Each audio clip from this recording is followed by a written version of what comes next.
Let's be real, talking about sex with your partner can honestly feel as awkward as anything, but there is ways around it so you can spend the rest of your life feeling comfortable talking about sex.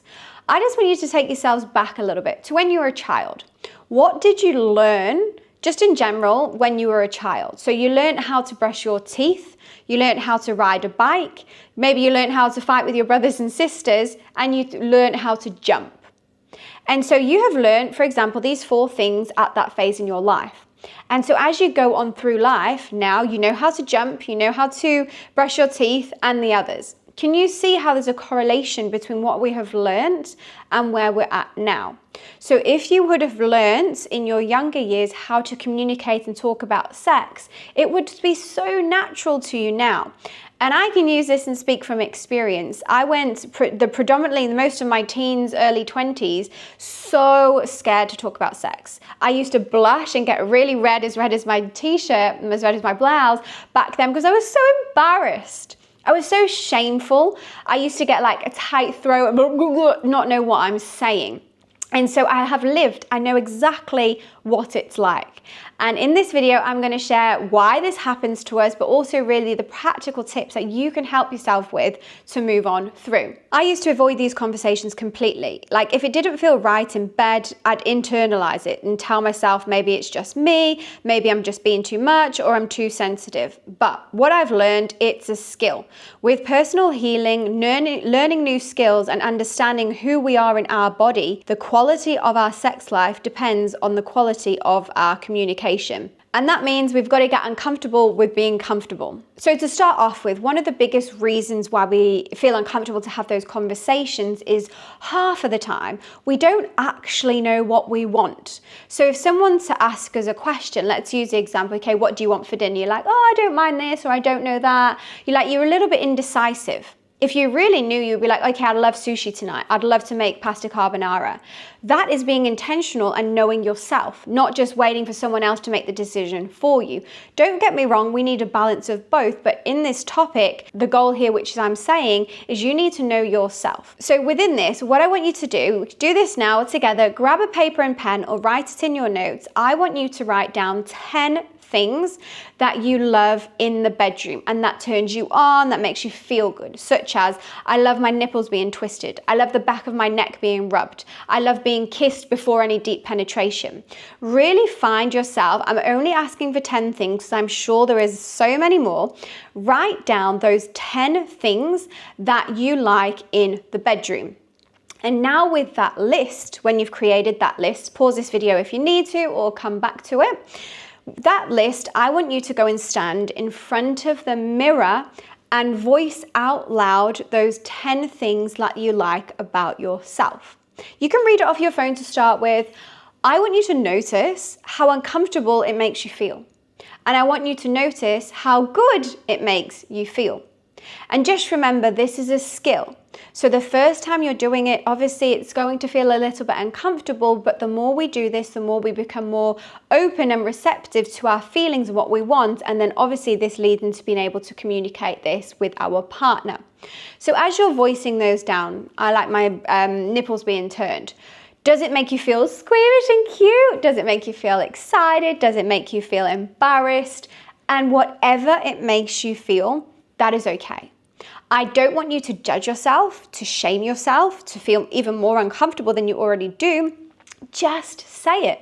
And then ask yourself, okay, well, why did I feel like that? Why did I feel embarrassed? Why did I feel shameful? Why did I feel scared? And ask yourself the question and see what the response is. Is that because someone shamed you in the past for being too sexual? Is that because you just don't learn, you've never learned, you don't have the communication skills? Why is it that you feel uncomfortable and shameful? And generally, like I said, it comes back to just because we've never been taught how to have these conversations. So you've written your list, you're standing in front of the mirror and you're asking yourself, why do I feel uncomfortable? That is all we want to do for now.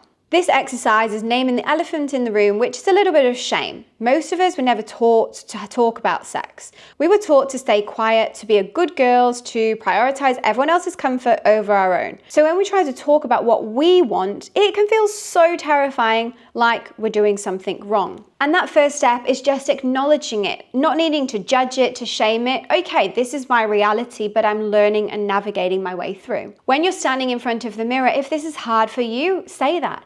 This is hard for me to talk about. Or if the conversation with your partner is even harder, say that to him as well. I'm struggling to talk about this right now. This is a new skill for me, and I'd really love some support when I'm allowing myself to be open, emotional, and vulnerable, because it is quite a sensitive topic. Because what's happening up until this point is your mind is taking control and your shame is taking over. But when you actually name the discomfort and say, I'm struggling, or this is hard, or I can't do this, or I feel uncomfortable, you're giving this shame, the embarrassment, the discomfort a place to be seen. Because it can be out there, then we can just let it out. You just have to talk it to yourself in the mirror. And also when you're standing in front of the mirror, you're actually seeing yourself. Like, when was the last time you actually allowed yourself to look at your own beauty in front of the mirror? Not just when you're brushing your teeth, not just when you're doing your makeup, but genuinely stand there and think, wow, I'm so beautiful today. That is such a basic step, but all my girls inside the School of Sensuality have commented how much seeing their own beauty has helped them feel so much more invigorated and open and sensual for themselves, which then obviously leads into the conversations and the intimacy in the bedroom. Because it's not someone else's job to fix you. It's not someone else's they can obviously help you, but they're not here. They've got their own lives. You have got your life to help you and to grow you. And that might seem a little bit harsh, but at the end of the day, you want to feel incredible in your body, whether you're in a relationship or not.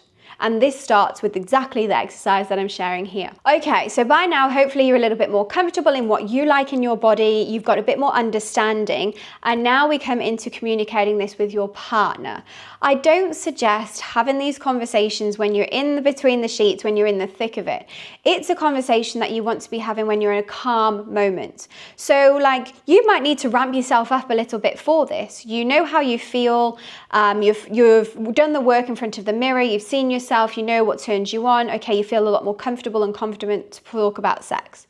But it starts with, hey babe, I'm feeling a little bit uncomfortable about this subject. I would really like to talk to you about sex. It's very uncomfortable for me, but I would like to try. And you know, maybe this might be a message to start with. Or maybe you will have the courage after you've done this exercise for a couple of times to actually be able to communicate that. And I really hope that you can.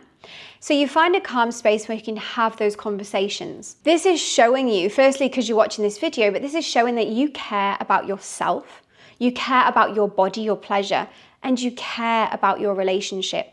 I see it so often in couples that are females, individuals, that it's so easy for them just to ignore the subject because of the shame and the embarrassment. And so then that affects the relationship. This is when cheating happens. Cheating is something I do work individually with couples on if you're in that space, or whatever curiosities and questions that you might have, I'm here to help. I'll pop all those links below. Like, you may have been going weeks or months without having these conversations, and in that meantime, your partner is waiting.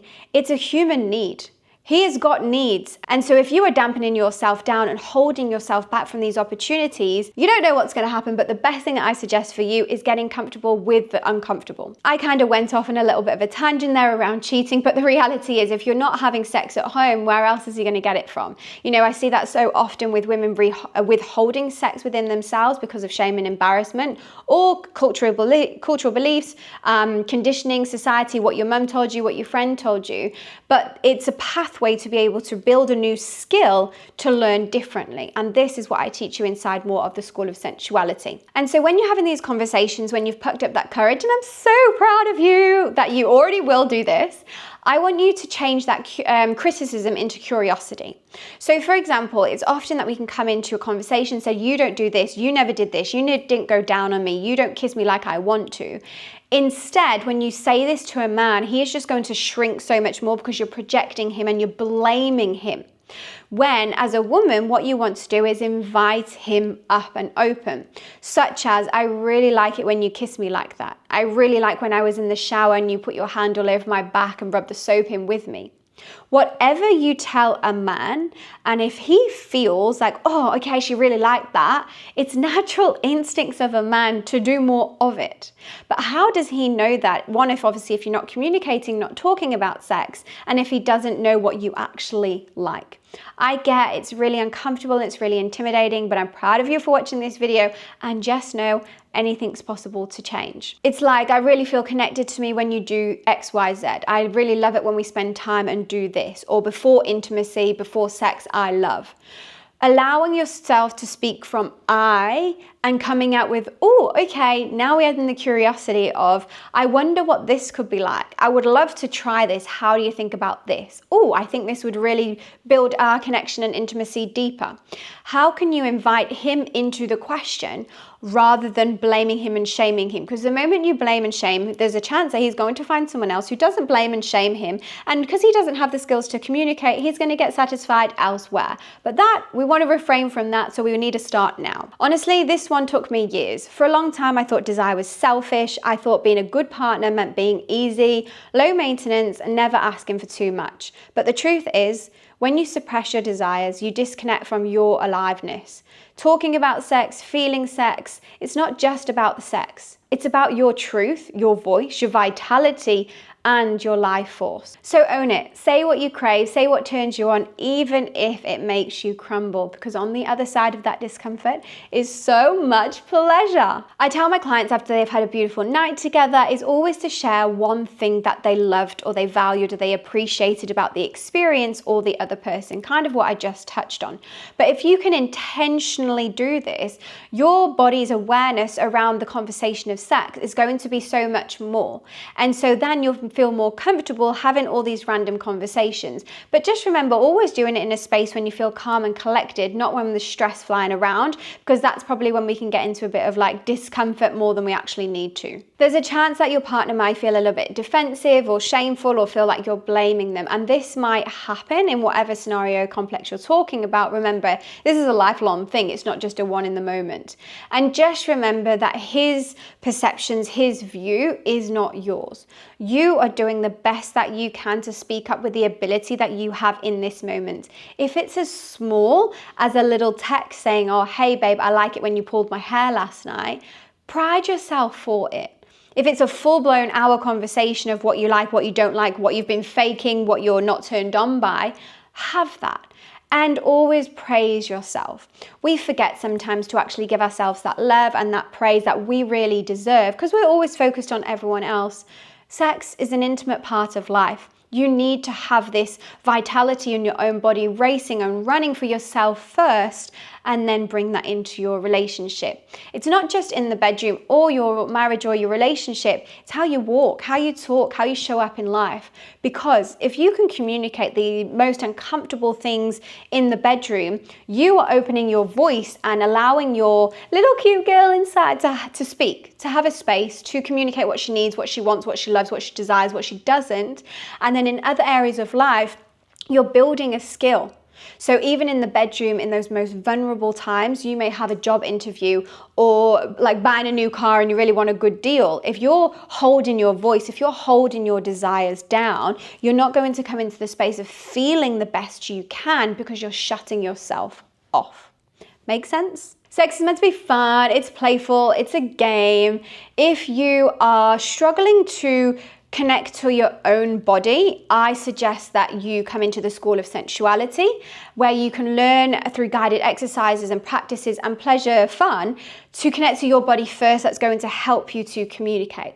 And then if you already have a bit of sense of self and you feel more turned on, then I invite you to come into the Date Night Lounge, and I'll put both of the links below. This one predominantly is for couples. This is going to help you rebuilding that intimacy together, and I take you on a journey of guided exercises that help rebuild that mismatch of communication or what's not happening in the relationship and help you build, I guess, from the bottoms up and rebuilding your intimacy. So I have a couple of options there. If you are struggling a little bit more and you're thinking, Katie, I just don't want to watch this content, I just want that results and answers right now, please book a call in with me. I would love to support you on your journey. It's so magical when we can give back to ourselves first, calm this, live in this, feel good, and live a happy ever after. I wish you guys all the best.